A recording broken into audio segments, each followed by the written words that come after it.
All right, so what I want to talk about is ethics is one of those fields of inquiry that is as old as the hills. Uh, but that doesn't mean that time doesn't march on. It doesn't mean that science doesn't get involved. And what I wanted to talk to you about are some modern developments in ethics. So I always try to start, these are not questions I'm going to ask the group because it would be a little unwieldy, but these are the sorts of topics that I address when I give lectures on ethics, and this is the schedule for my remarks. So the first question I always ask folks is, what do we mean when we talk about ethics? Now, I have to chuckle about this because over the years, I've gotten some truly bizarre answers. And by the way, no insult intended, because I am a lawyer. Some of the most bizarre answers have come from lawyers who give me endless discourse with many, many subordinate clauses explaining the refined difference between ethics and morality. And I always try to be gentle about that and say, well, gosh, that's a great answer. You've given me a $5 response to a 10-cent question. But really what I'm trying to focus on is the simplest understanding of ethics. The questions get difficult enough as it is. Let's not try to over complexify the inquiry. So it's really just a question of what's right and what's wrong. And I always like to start by pointing out why ethics is important. This is the result of a study done by the World Bank. They wanted to know, why is it that some societies are wealthy and some are not? And they tried to figure out what are the inputs that result in wealth. And as it turns out, it's counterintuitive. Natural capital it counts, especially among high-income countries, very little to the prosperity that they have. What's even more surprising is, machinery, roads, buildings, all of the capital equipment that you use, tangible capital, doesn't play that large a role. What really distinguishes prosperous countries from those that are less prosperous, even if equally gifted with natural resources, are these things called intangible capital. The rule of law, trust. I want to come back to that for just a second. Education, important, but not the most important. Honest government, incredibly important. And if you stop and think about it, why are ethical concerns like trust so important? You cannot have an efficient society if you don't have trust. And if you look at countries that are low trust, everybody has a guard, everybody has somebody who enforces agreements, because you can't trust the system to work for you. So trust, if you've read Francis Fukuyama's book, is one of the most important elements that enters into a prosperous society. And there aren't that many countries that do. Now, we in the United States are a high trust society. May not feel it at times because we're probably lower trust than we were decades ago, but we remain a very high trust society. And if you wanted to read a recent example of why trust works so well, look at the New York Times article of about a week ago, in which they said, why is it that Australia was so much more effective in combating COVID than other industrialized countries, to the tune of many times more effective than the United States? And the answer is, the Australians have tremendous respect and trust in their government in ways that big portions of our public do not. So please don't sell ethics short, and please don't sell the intangibles like trust short. When I talk about ethics, again, I don't want to make it too complicated. These are the really tough questions. They're easy. The answers are not so easy, but why should I be good? And then if I decided I want to be good, what does it take? I've tried over the years to compile a list of all the reasons, stripped of fancy language, to explain why we want to be good. We want to feel good. Now, many people have pointed out, to make others feel good makes us feel good. So maybe they're the same thing in different language. I broke them out. To get others to be good to me, that's the whole notion of reciprocity that I'll come back to. And then the others are pretty obvious: to avoid punishment. And even if I'm not punished, I don't like disapproval. And many of us really have trouble living with disapproval. This next to last one is something that a professor at Harvard many years ago came up with. He called it stages of moral development. When we're young, we do the right thing because we don't want our parents to yell at us. But as we get older, we say, I'm going to do the right thing, even though it's not in my personal interest, but it's in society's best interest. And that is a very high level of functioning when it comes to being good. And then for the religious folks, it's twofold: to do God's will or avoid God's wrath. And for some people, it's both. But that's my best inventory. If anybody has one that I've missed, I would appreciate it if you'd let me know. I want to take a brief digression to talk about one of the central ethical concerns that apply in any ethics course and in any business ethics course, and that is lying. It's fascinating. I just wanted to say a few words about it. And I'll turn to this philosopher many centuries ago, Immanuel Kant. I suspect most of you have heard of him, even if you haven't read his stuff. He said that there's a categorical imperative. He was a very, very religious man, but he said the categorical imperative comes from reason, not from God. And that is, act only according to the maxim whereby you can at the same time will that it should become a universal law. And to him, the phrase or the word categorical meant no exceptions. And so it forced him, in my view, to take some fairly unrealistic positions, because sometimes it gets to be cloudy. And I'm going to give you a good example. Somebody said to him, would you lie to protect your mother's life? The murderer is at the door and says, is your mother there? I'm going to kill her. Well, Kant had a response. Bye, Mom, because you can't lie even to save a life. And he wrote an article explaining this, which I find to be somewhat bizarre. But he said, if you're going to be honest, it's a sacred command of reason, unconditional, not to be restricted. And here's his argument, which you can see how you react to. Suppose you tell the truth. My mom's back there. The murderer goes in and kills her. That's, according to Kant, entirely on the murderer. You did nothing wrong. You acted according to the categorical imperative. But suppose you lie and you say, no, mom's not there, and the murderer then leaves. But in the meantime, your mother runs out the back door, and now the murderer encounters her and kills her. Well, Kant said, well, that's on you. Therefore, you shouldn't lie. Well, sure, you can come up with bizarre hypotheticals all the time, but is that really a good argument for the categorical imperative? I'm not sure I buy that, and I have yet to see people who would say, I'll turn my mom in because I can't lie. Here's a different approach. This is a story that I saw in the Washington Post decades ago, and it still seems to resonate with me. There came a time on East Timor Island, which was a part of Indonesia. There was a movement to have East Timor become independent, and they did a plebiscite. Well, there were lots of folks, mainly guys with guns, the militia, who didn't want to separate from Indonesia because their graft and corruption made them wealthy, which would have been lost if East Timor had become independent. So they set out methodically to murder everybody who was in the independence movement. There came this dreaded night when they were murdering independence supporters, and about 100 folks showed up at the nun's door, the convent, and they said, hide us, please. They're on a rampage and they will kill us. And these nuns, these sweet nuns, took them in. And over the course of the next 2 to 3 days, the militia came back time and time again and said, you sure there's no independence supporters in there? Because we sure think that we see footprints going to your door. Oh, no, those were made by goats and kids. We have no one here but women and children. And they talked the militia into going away, and they saved these people's lives. Now, you stop and think, wait a minute, these are nuns.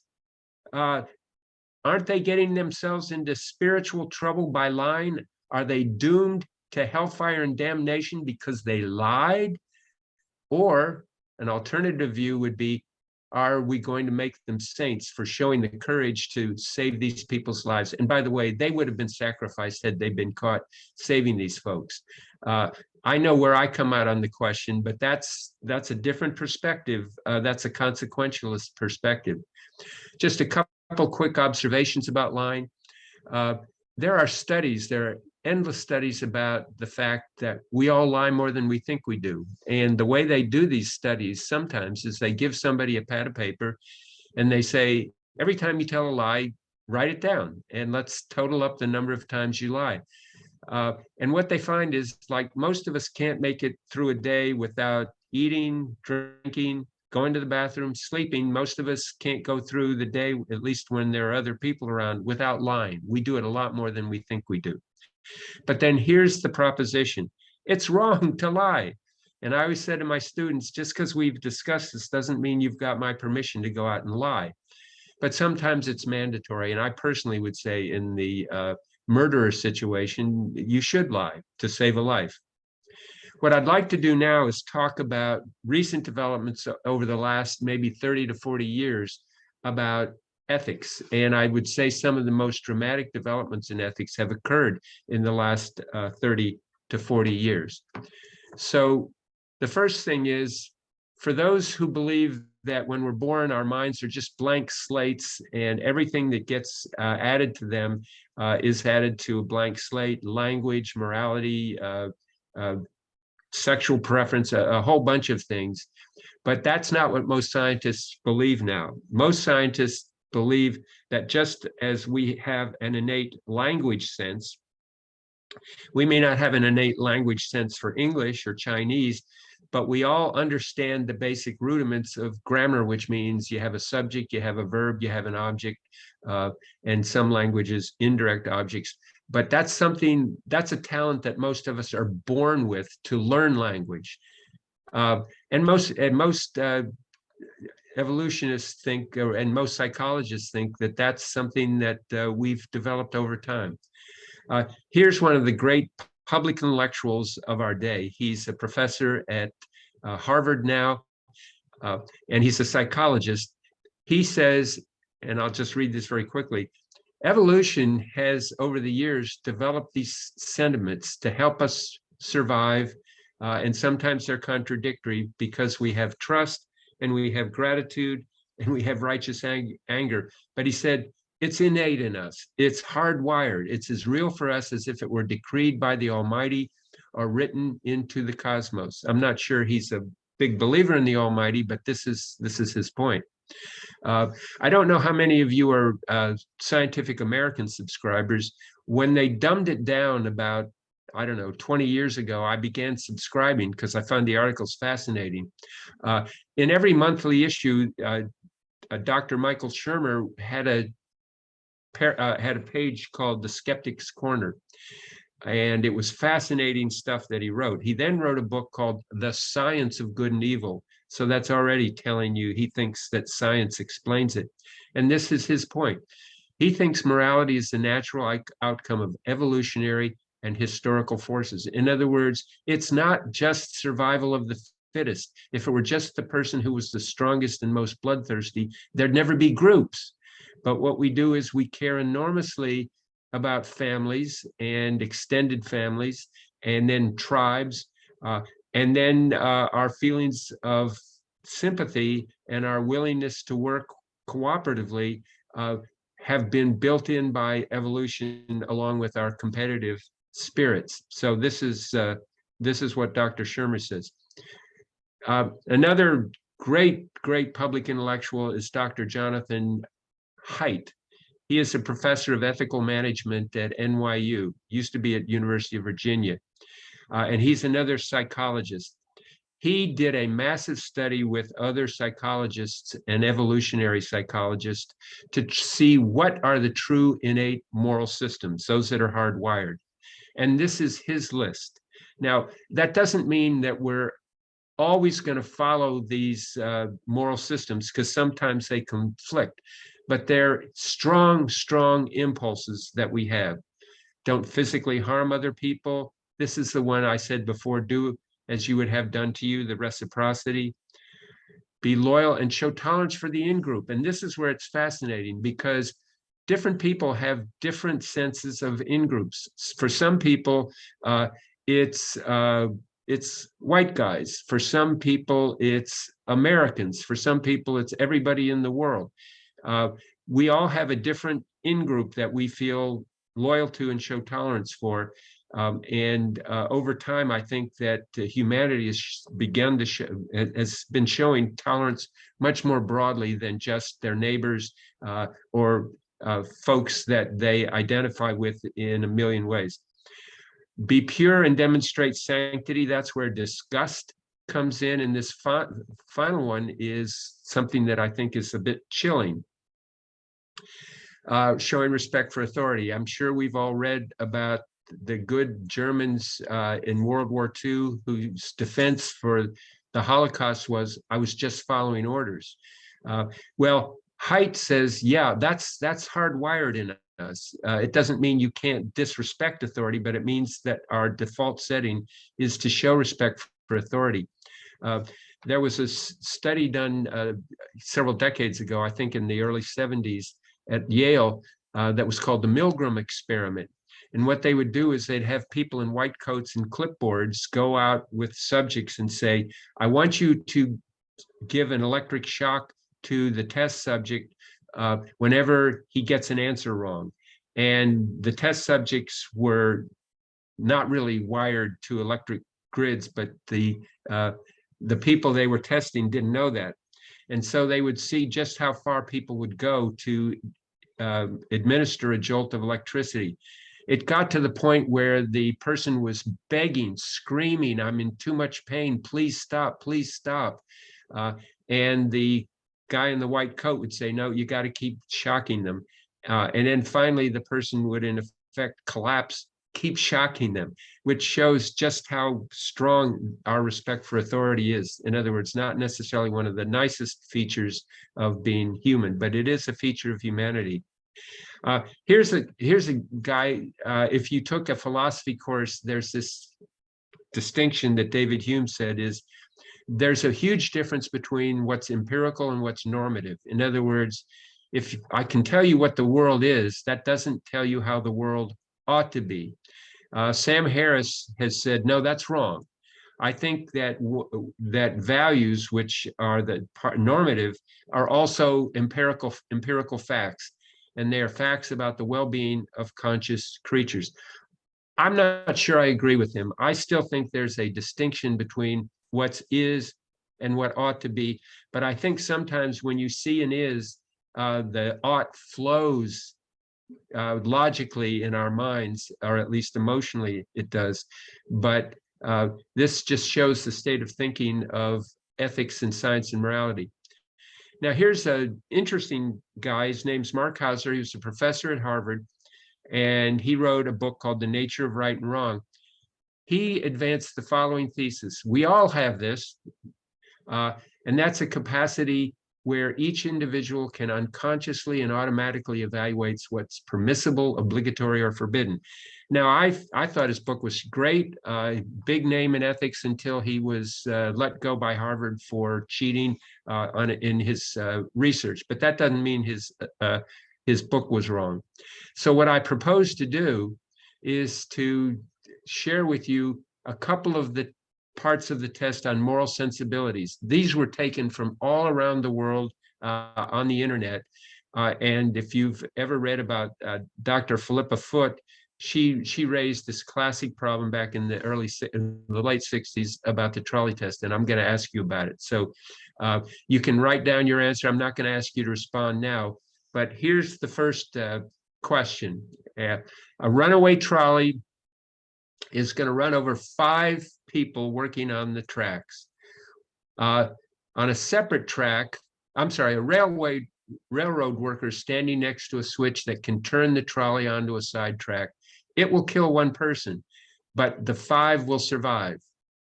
So it's either do nothing and 5 people who are working on the trolley die, or flip the switch and a worker on a separate track will die. And so you have 3 choices. Flipping the switch, it's obligatory, permissible, or forbidden? And so you can ask yourself, what do you think the proper judgment would be? Okay, here's another hypothetical. You're walking by a small child who's drowning in a shallow pond, and you're the only one around who could possibly save her. On the other hand, there's a huge cost involved in doing this because it will ruin a very expensive pair of pants. So the pants save the kid's life, the pants save the kid's life. Is this morally obligatory, permissible, or forbidden? So you can jot down your answer there. All right, here's the third hypothetical. 5 people have just been rushed into a hospital in critical care. Each one immediately needs an organ to survive. Oh, thank God, there's a healthy person in the hospital's waiting room. If you remove that person's organs, he's going to die, but you will save the 5 and they will survive and they will be healthy. So the question is, taking the healthy person's organs is morally obligatory, permissible, or forbidden? So ask yourself what you think the answer is to that. Here's how most people answer those questions. About 90%, sometimes a little higher, say it's permissible. You don't have to do it, but it's okay if you do it to divert the trade. 97% say you must save the drowning child. I'm not sure I'd want to meet the 3% who said you don't have to save it. And look at this, 97% say it is forbidden to remove the healthy person's organs. So that's all well and good. Now, here's my tough question. What's the difference between diverting the trolley and removing the organs? And just think about it for a second. In both cases, you're sacrificing an innocent person without that innocent person's consent to save the lives of other people who also are innocent. Now, what's the difference between the two? I'll tell you some of the answers that have been thrown my way, and I'm not sure I buy any of them. One of them is, well, somebody's going to die for sure in the trolley example. Yeah, that's true. It's also the same case with organ transplants. Another one is, well, what about the Hippocratic Oath? Above all, do no harm. And I say, well, first of all, is there no Hippocratic Oath for trolley workers? Are they less worthy of care than the care administered by a doctor? I'm not sure that I buy that either, but it's easy. Suppose the person who is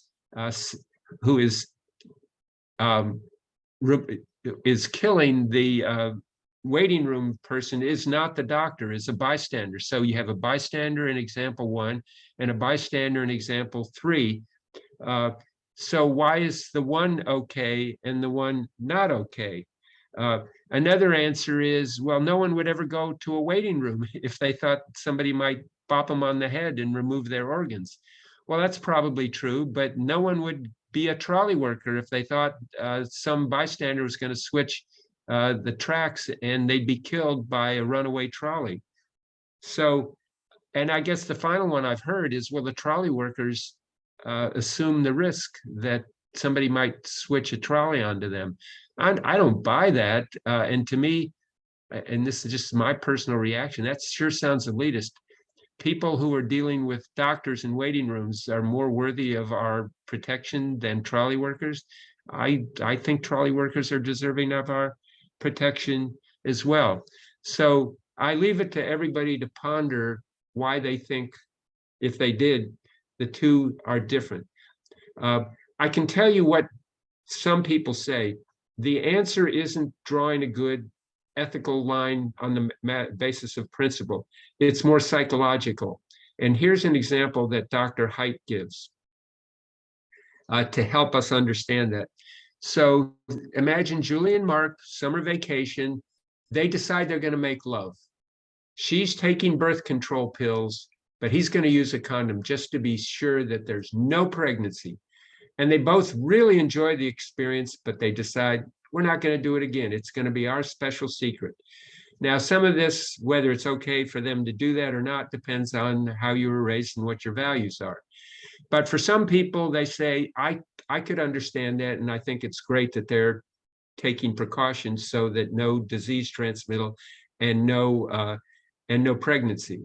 And then Dr. Haidt changes the hypothetical a little bit. What if they're brother and sister? Well, immediately when I've done this with my class, this is the universal reaction. Are you kidding? Yuck. But now stop and think, why is it that we change our view so quickly? Because one fact has changed.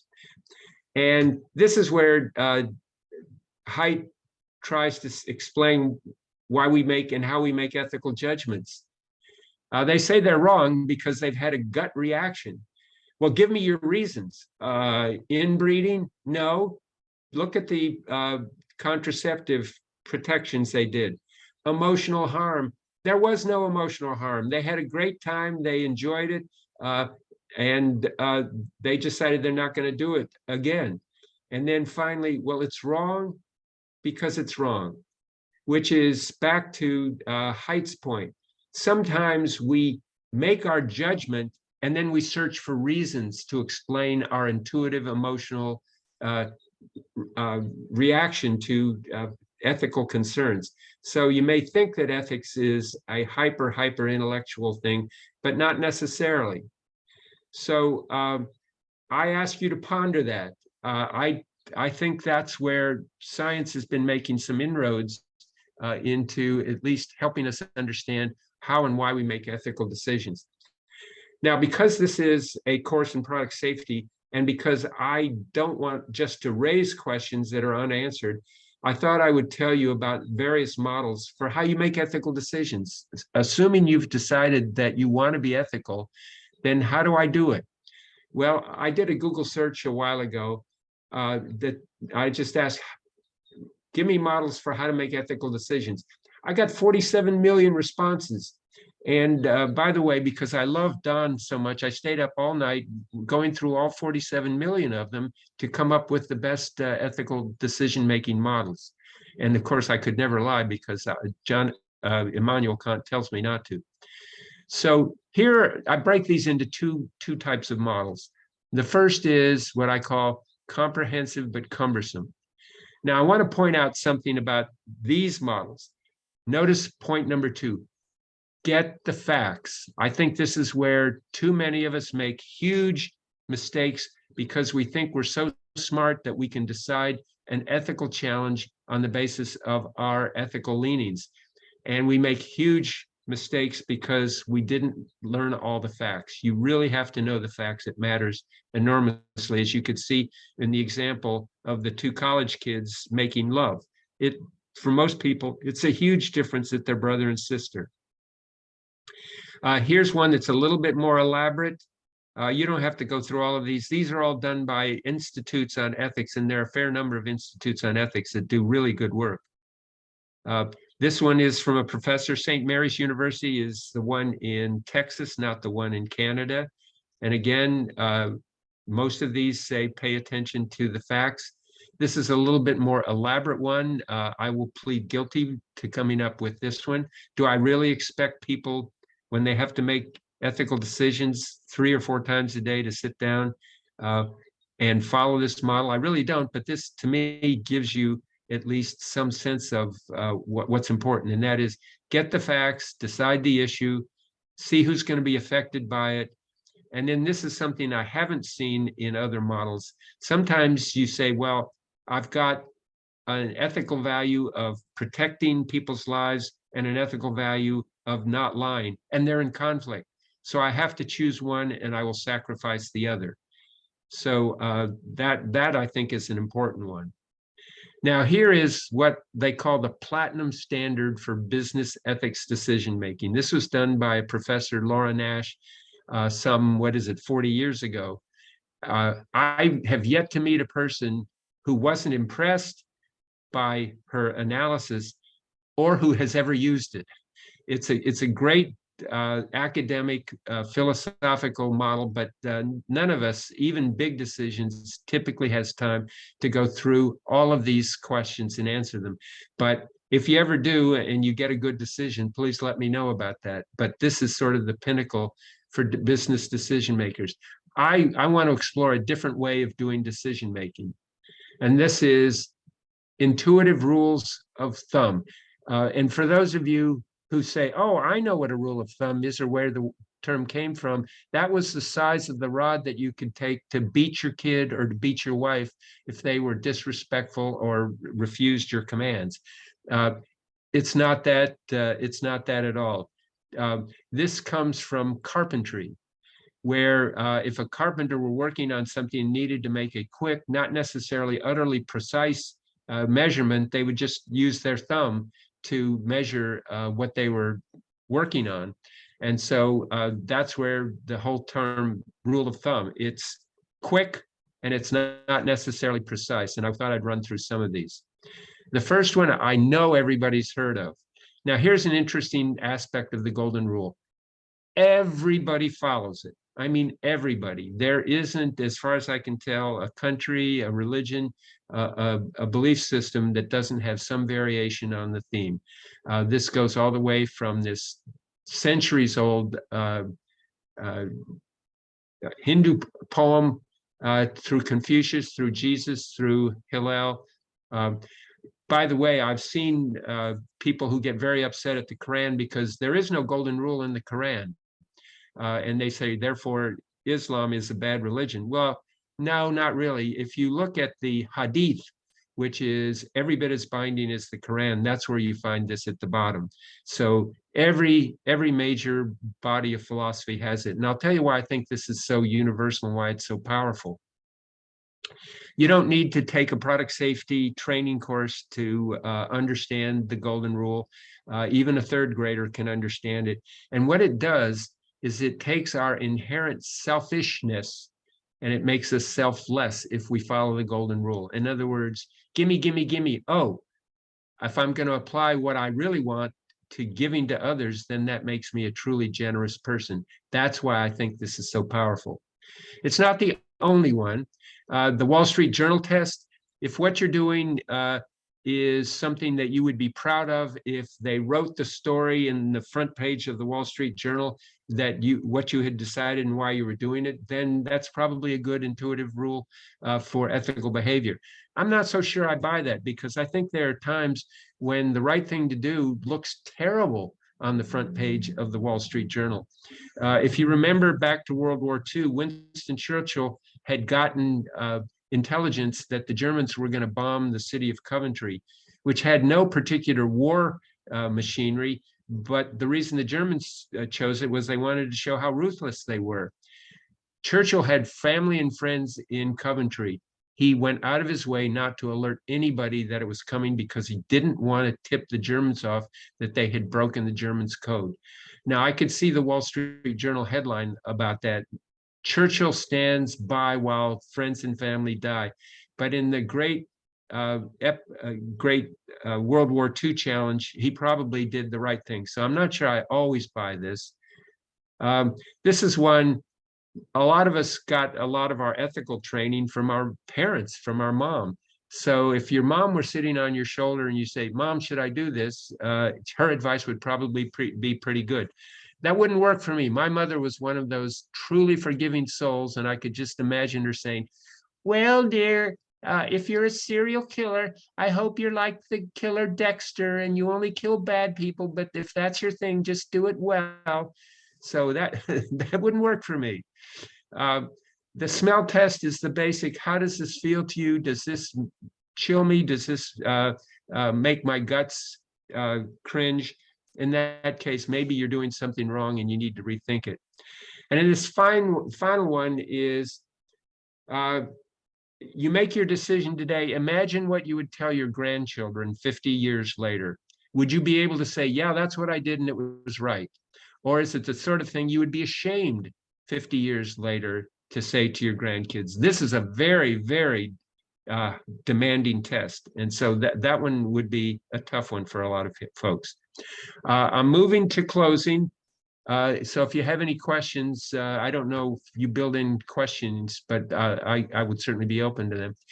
But I've come up with, I call my ethical principles. They're not that many. They're not like the 10 Commandments. They're more in the nature of the 10 suggestions. But these are some observations that 22 years of teaching ethics has sort of led me to. You can't escape ethical issues. Even if you want to, you just can't. Sometimes doing nothing is still a decision. And so no place to run, no place to hide. I do believe Lawrence Kohlberg is right.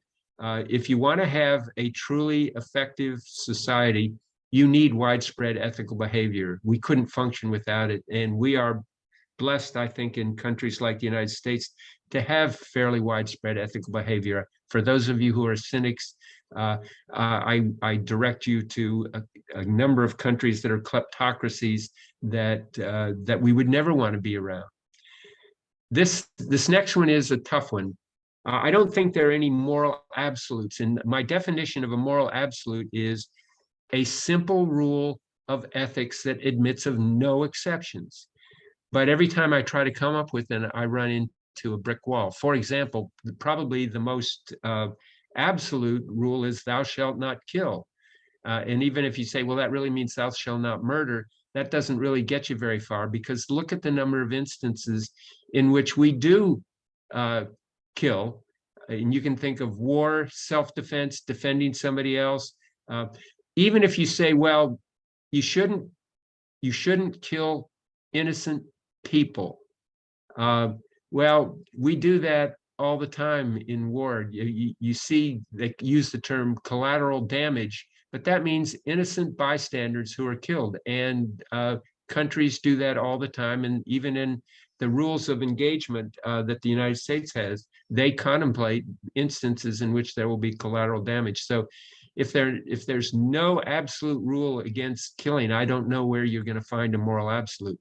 But I'm not a moral relativist. I don't think that morality is just a question of opinion. I'm one of those who believes the scientists who say we're hardwired with universal values. They cut across humanity and they're good values. And so please don't tell me that, and this is probably not a great example, but forcing women to wear cloth bags day in and day out when the weather's very hot, that doesn't strike me as a universal value that humanity shares. So I think there are moral rules that you can hold people to. But the problem is they're not always clear because they're values. They're not precise, clear, simple rules. They're not clear, but that doesn't mean they don't exist. And this next one is still from our friends, the evolutionists. I think most of us do have an innate drive to act morally. We also have an innate drive to act selfishly. And that's the constant dilemma that we face. I don't think you can be an ethical person if you lack empathy. And that is, if you can't put yourself in somebody else's shoes and see that they're in pain and say, I don't want them to be in pain because that causes me pain, then I think you're a seriously flawed person. We have places where there are folks who lack empathy. They're called prisons. And the folks in those are either sociopaths, where they don't care that they're hurting people, or psychopaths, where they do care. They want to hurt people. This next one, I think I've already made clear. Facts matter enormously, which means if you want to be a truly ethical person, take the extra time to find out the facts before you make an ethical judgment. This top one is one that really bothers me when I see people saying, well, I just knew I was right and I felt so strongly that I was right that of course I was right. You could say that about the guys who took the planes and flew them into the World Trade Center. I think there is nobody who is more courageous, nobody who is more sincere and intense in their motives. Does that mean they were right to fly the planes into the World Trade Center? I don't think so. So I even have a simple rule of thumb that says, if you're so certain that you're right and you feel it with your complete heart and soul, you must be right, you're probably wrong. And you're fighting off the misgivings that you have. I taught ethics, and I will say that I do think ethical behavior, especially if you view it in the long run, is very often good business. But let's not cheapen the discourse by saying ethical behavior is always good business. It is not always good business. That's what makes ethical decision-making so tough. Sometimes you're going to sacrifice profit for doing the right thing. And that is not easy. It's not, because it's too convenient to rationalize making decisions that help our company and help ourselves, even though it's the wrong decision. So yes, I do think ethical behavior is often good business. And you see many companies that do the right thing and suffer tremendously in their finances, but over the long run, they develop such a good reputation that people want to do business with them. If you remember back to the Tylenol recall, Tylenol came close to going out of business when they recalled all of their product, but it was the right thing to do. And over time, people really grew to respect J&J for their courage in doing that. And this is a point I made before. Wouldn't it be lovely if every time we needed to make an ethical decision that our options were all good options? But sometimes it's a conflict and you have to choose one ethical principle over another.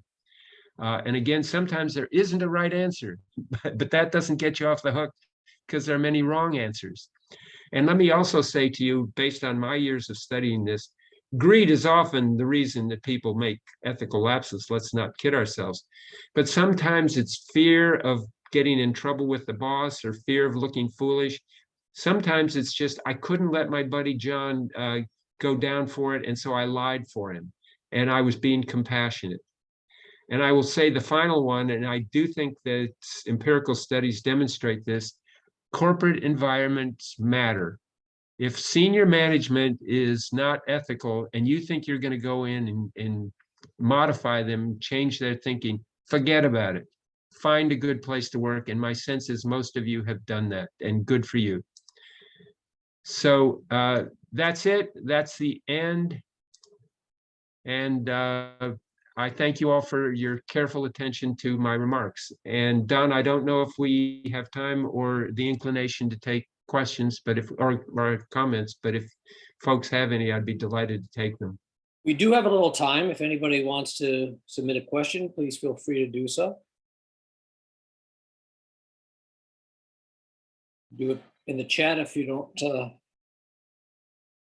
want to vocalize it. Well, at this late hour in the day, people are usually a bit tired. So okay. So anyway, we gave you the chance. So good for you all. All right. So let me close this out. Bob, I would not be lying, but to say that was absolutely fantastic. I'll save my lie for later on today. It was very, very inspirational. And one of the things that just a comment is that, you know, I've faced many ethical dilemmas in my career in product safety. I always try to look at what the consequences are, and it's not always easy. It's almost a risk assessment, the same way that we look at product, and it's challenging. It's never easy, and sometimes you have to make the right decision, even though it might affect your business. So thank you so much, Bob, and I really appreciate your time today and the remarks that you made, and it's been absolutely fabulous once again listening to you. And class, I want to thank you for your active participation. This has been an absolutely tremendously engaged class.